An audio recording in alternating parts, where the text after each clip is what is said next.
নমস্কার। ছাত্রছাত্রীরা পড়াশোনা করে, কেউ বেশি করে, কেউ কম করে, সে যাই হোক। আসল কথা হলো পড়াটাকে মনে রাখা। যে যত বেশি মনে রাখতে পারবে তার ততই লাভ। মনে রাখা বলতে খুব ভালোভাবে এমনভাবে মনে রাখা যেন পরীক্ষার হলে গিয়ে বেশি ভাবনা চিন্তা না করতে হয়। কারণ পরীক্ষার হলে একটি নির্দিষ্ট সময়ের মধ্যেই উত্তরপত্র লিখে ফেলতে হয় এবং পরীক্ষা হলে আলাদা একটা চাপও থাকে। এখন মনে রাখতে গেলে বারবার প্র্যাকটিস করতে হয়। পুরানো পড়াটাকে আবার রিভিশন করে নিতে হয়। এসব আলোচনা আমি আগেও করেছি। এখন বারবার প্র্যাকটিস করতে হয়, পুরানো পড়া আবার পড়তে হয়, এসব বলা সহজ, কিন্তু যারা পড়ে তাদের কাছে ব্যাপারটা অনেক সময় একঘেয়েমি, বিরক্তিকরও হয়ে ওঠে। তাছাড়া বই পড়ার সময় মন বারবার এদিক ওদিক চলে যাওয়া এসব তো আছেই। এখন এই সব সমস্যাগুলি থেকে কিভাবে নিষ্কৃতি পাওয়া যায়, আবার পড়াটা মনেও রাখা যায়, সেটাই আজ আলোচনা করব। আমি অবসরপ্রাপ্ত শিক্ষক Jayanta Sen. Educational and motivational tip channel সহজে শেখোতে সবাইকে স্বাগত জানাই। ছাত্রছাত্রীরা জেনে রাখো, তুমি ভবিষ্যতে যে প্রফেশনেই যাও না কেন, তোমার একটি ভালো স্পিকিং পাওয়ার থাকতেই হবে। শুধু ভবিষ্যতের কথাই বা বলছি কেন, ছাত্র জীবনেও অনেক সময় স্টেজে উঠে কিছু বলতে হয়, তাছাড়া কোনো ডিবেটে অংশগ্রহণ করতে হয়। আসল কথা হলো কথা বলাটা ভালোভাবে শিখতে হবে এবং পয়েন্ট টু পয়েন্ট নিজের বক্তব্যকে উপস্থাপনা করা শিখতে হবে। শিখতে হলে অভ্যাস করতে হবে।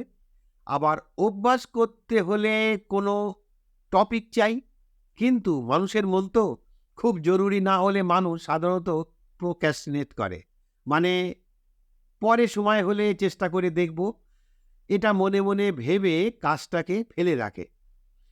এখানে ছাত্রছাত্রীদের প্রসঙ্গে বলছি, তারা হয়তো ভাববে পড়াশোনা করার সময়ের বাইরে গিয়ে এসব কখন করব। খুব ভালো কথা।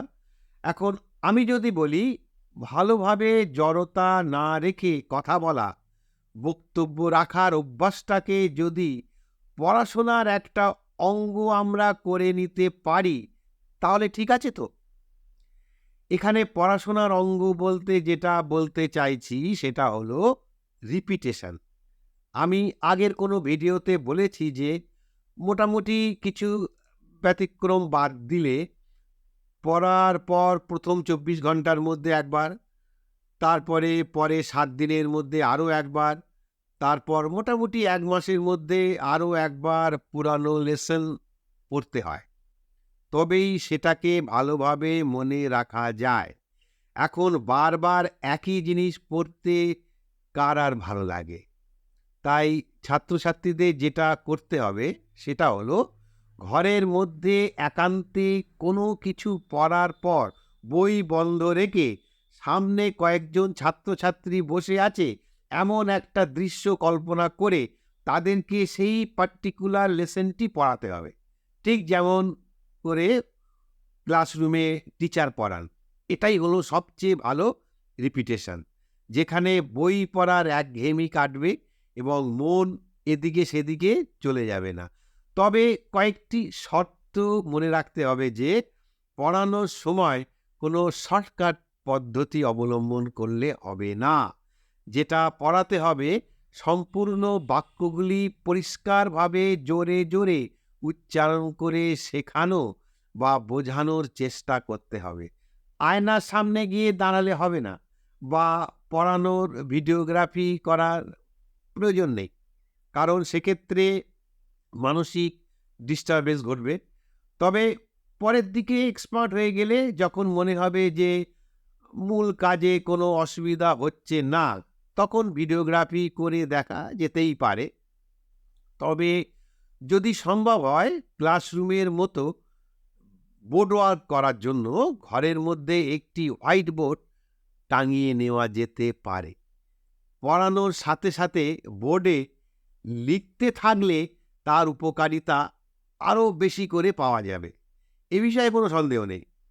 মূল যে কথাটা বলতে চাইছি সেটা হলো বিদ্যালয়ের শিক্ষককে নকল করতে শেখা।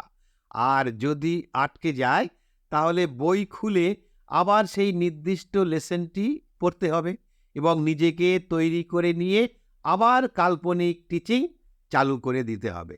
এটাই হলো সবচেয়ে ভালো রিভিশন পদ্ধতি। পড়াটা মনেও থাকবে আর সেই সঙ্গে সঙ্গে পরিষ্কার করে কথা বলা ও জড়তা ছাড়া বক্তব্য রাখার অভ্যাসও হয়ে যাবে। ভিডিওটি ভালো লাগলে লাইক, শেয়ার, কমেন্টস করার জন্য অনুরোধ করছি। আর এমন ভিডিও ভবিষ্যতে দেখতে চাইলে অল নোটিফিকেশান সেট করে রাখার জন্য অনুরোধ করছি। ধন্যবাদ। পরের ভিডিওতে আবার দেখা হবে, কথা হবে।